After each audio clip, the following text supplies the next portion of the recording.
என்னடானாலும் போகலாம் வளமிஞ்சிச்சுடா. எங்கே போய் பாரு சந்தல போட்டுறாடே. முடியுமா?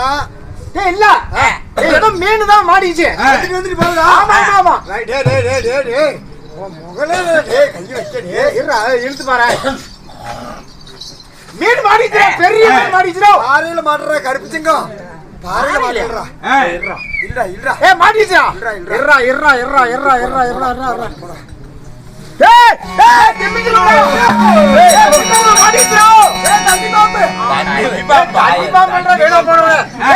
மாடிச்சுடா. பெரிய மீன். எதானாலும் ஆளுக்கு பாதிச்சா. பாத்தா நான் சொன்னல. இந்த மீனை நான் தான் அறுப்பேன். நான் இந்த மீனை நான் தான் இருப்பேன்.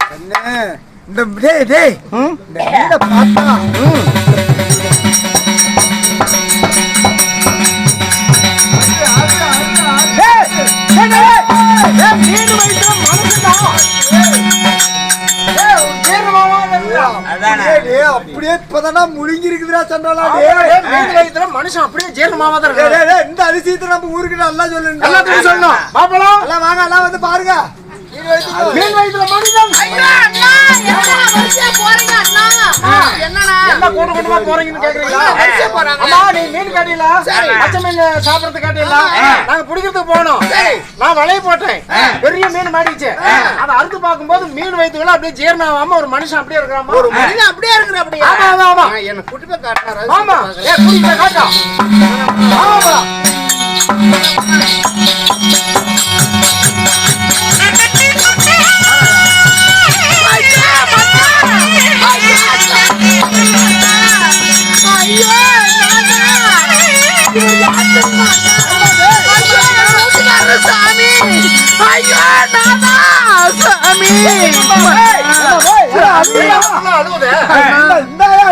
எங்க வீட்டுக்காரன் அண்ணா. ஆசைப்பட்டு சொத்து சொகத்துக்கு ஆசைப்பட்டு எங்க வீட்டுக்காரையும் அடிச்சு கொண்டுட்டாங்களா அண்ணா. ஐயோ இதுக்கு மேல எப்படி நான் பொழைக்க போறேன் அண்ணா. ஐயோ சாமி அப்படி இருந்தாலும் என்னுடைய மன்னன் ஒரு சிவன் ஆண்டவர் வர போறதில்ல. சரி தகனம் பண்ணிடலாமா? எடுத்துட்டு போய் தகனம் பண்ணிடலாமா? ஏமா எங்க வீட்டுக்காரர் ஒரு சிவன் பக்தன். ஒரு சிவன் பக்தனாக இருந்தாலும் சரி அந்த சிவன் நோய்க்கு ஒருத்தன் தவம் செஞ்சு பாக்குறேன். அப்படியா? சிவனே மனமலைக்கு வந்து என்னுடைய மன்னனுக்கு உயிர் பச்சை கூட கொடுக்கலாம் இல்ல? இருக்கலாம் சாமி. ஆமா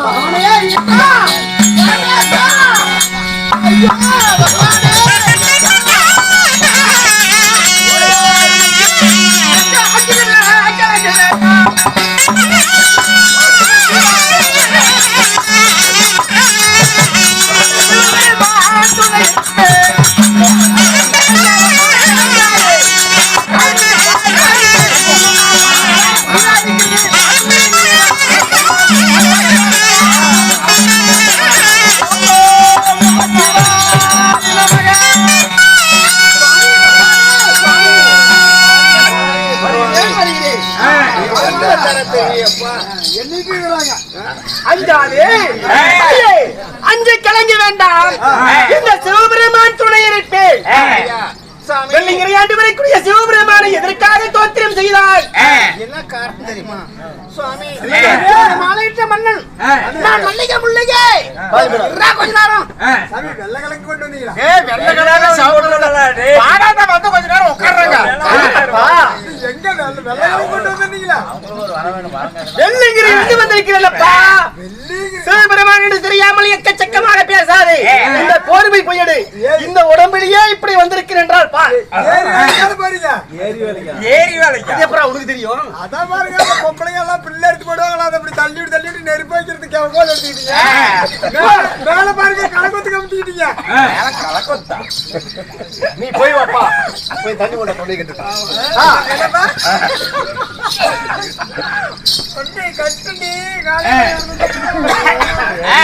யார மாணி யாரு? உன் பெயர் என்ன? எதற்காக சிவபெருமான தவம் செய்தார்? தெய்வபத்தினி. அப்படி தெய்வபத்தினி இருந்தாலும் மல்லிகை முல்லையே உங்க மந்தாரம் என்று சொல்லக்கூடிய வாசராஜ மலா நான் கொண்டு வந்து பதத்தை நான் படிந்தேன் சுவாமி. என் பதத்தை விடுதலால பூவும் பொட்டுடன் சீரும் சிறப்புடனே சுகத்தோட வாழ்ந்திருப்பாய் அம்மா.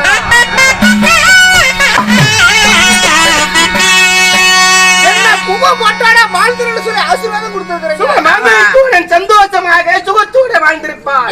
ஆயிட்ட மன்னனோ மாண்டு மடிஞ்சு போய் கிடக்கிறாரு. அப்படி மாண்டு மடிஞ்ச பிறகு நான் எப்படி சாமி நான் பூவாட பொட்டாட எப்படி சாமி வாழ முடியும்? அழகிட்ட மனபாலன் மறந்து விட்டாரா? மடிஞ்சு போய் கிடக்கிறாரு. மடிந்த பிறகு ஆண்ட சிவபெருமானுக்கு தமம் செய்தாயா? உன் மனபாலன் எங்கே? சிவபெருமான் நினைத்த வரத்தை கொடுத்து விட்டு பாருங்க செத்துமே. என்னடா அதிசயமா இருப்பது? காற்றில் அடித்தல் படைத்தல் மும்மூர்த்தி தேவரா இருந்தாலும் படிப்பது தொழில் யாருக்கு? பிரம்மாவுக்கு. நான் காட்பது என்னுடைய வேலை, அழைப்பதுதான் கண்ணுடைய வேலை. நான் காட்பதல்லவா உன் மாங்கலயத்துடன் சுகத்தோடு வாழ்ந்திருப்பாய். அப்படி என்று சிவபெருமான் உனக்கு வரத்தை கொடுத்து விட்டேன். உன் மனவாளன் மாண்ட பிறகு நான் வரத்தை உனக்கு உன் மனவாளன் இருப்பேன் என்றால் உலகத்தில் நான் சிவபெருமான் இருப்பதோடு அவன் இருப்பதே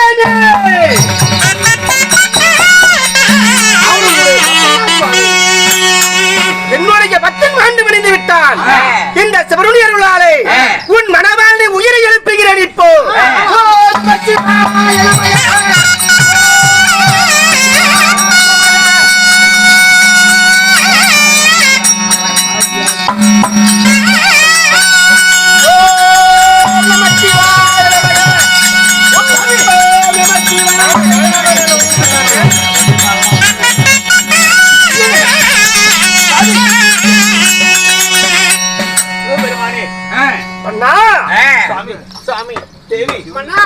உங்க தம்பி மேல செய்த வேலையில அந்த சண்டாள பணமாக நாடு நகரத்துக்கு ஆசைப்பட்டு உங்களை அடிச்சு கொண்டுட்டாங்க. என்னையும் அடிச்சு விட்டாங்க சுவாமி. இந்த சிவன் வல்லையில நாம ரெண்டு பேருமே தப்பிக்க முடியாதுங்க. இவரோட அருளால நம்ம ரெண்டு பேருமே பொழைச்சுக்கிட்டு இருந்தாமே. வணக்கம் சாமி பகவானே. அப்பன்னா இதுக்கெல்லாம் காரணம் உன் தம்பிமார்கள் தான். உன் தம்பிமார் சதி செய்கிறாளே, நீ மாண்டு மணிந்தாய். நீ உன் நாட்டுக்கு இப்படி போகாதே. இந்த சிவனுடைய அருளா எந்த நாட்டிலே சிவகாலம் இரு. என்னுடைய அருளால உனக்கு நேரமும் காலமும் கைகூடும். அப்போ உன் நாட்டுக்கு நீ போவாய். சுகமாக வாழ்ந்திருங்கள். நான் பூலோகத்துக்கு படியலுக்கு போய் வருகிறேன்.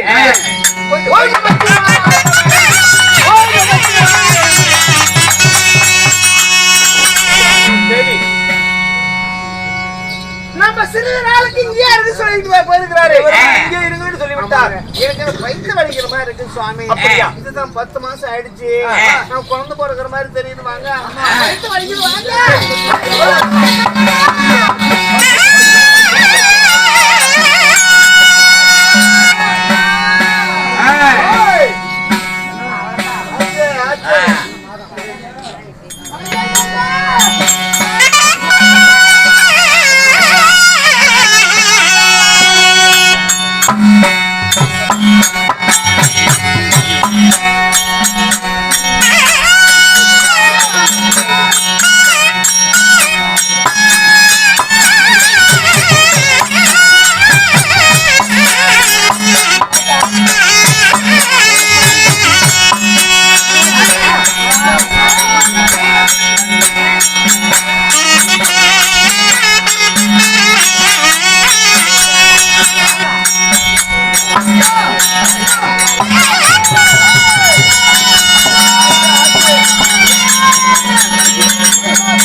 நடந்துட்டு காத்து உள்ள பூத்துக்காது வாயி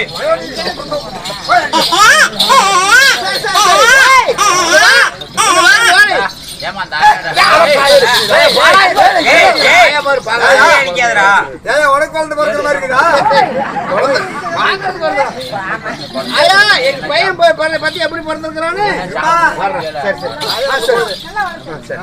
நீ போயா?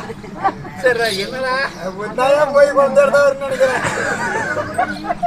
போயிடாத அப்படின்னா அங்கேயே பாத்ரூமா காட்டிட்டு விடல. கொடாங்கண்ணா இருக்கிறாங்க.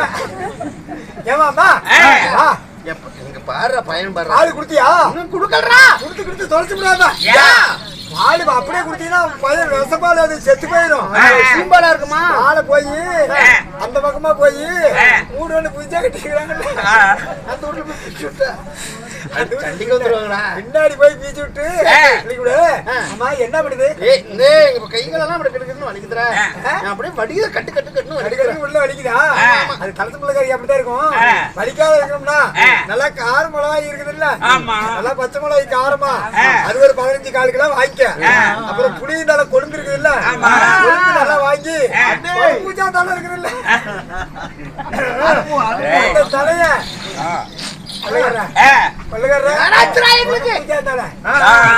மூணி போட்டு நல்லா அரைச்சு உள்ள வச்சு நல்லா கட்டிக்க கப்புன்னு ஒரு புக்கு சேர்த்து போயிருந்தா தாயலி. அதனால என் பையன் பாரு எப்படி பாரு. என்னடா ஆச்சு? என்னடா ஆச்சு? சந்தோஷமா இப்படியா? என்னடா அந்த பழனிக்கு என்ன பட்டத்து மலையாட்டு கொஞ்சோடு குச்சி மாலக்காயாட்டமா இருக்கும். மனுஷன் தானே தாயலி, நீ மனுஷன் தானே.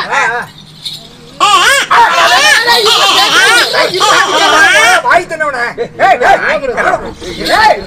எங்க பக்கத்துக்கார முன்னாடி ஒரு பையன் பத்தானா 6 மாசம் பீஜா பூஜான்னு கத்தன கோலையும் பிடிக்க பிடிச்சான்.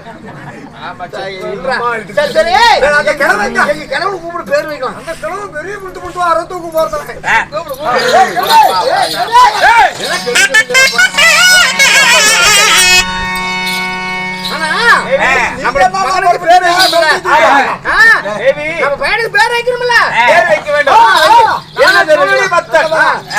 குழந்தையும் உன்னையும் கொல்ல என்னையும் கொல்ல துணிந்து விட்டார்கள்.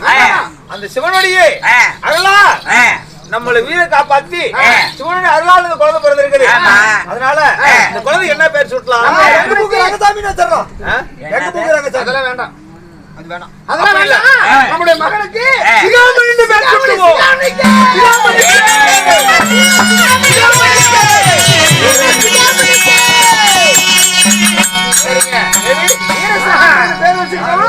என் பையனை போய் நல்லா சீர சிறுமுறை வளர்த்துக்கிட்டு அப்புறம் வரலாம் வாங்க.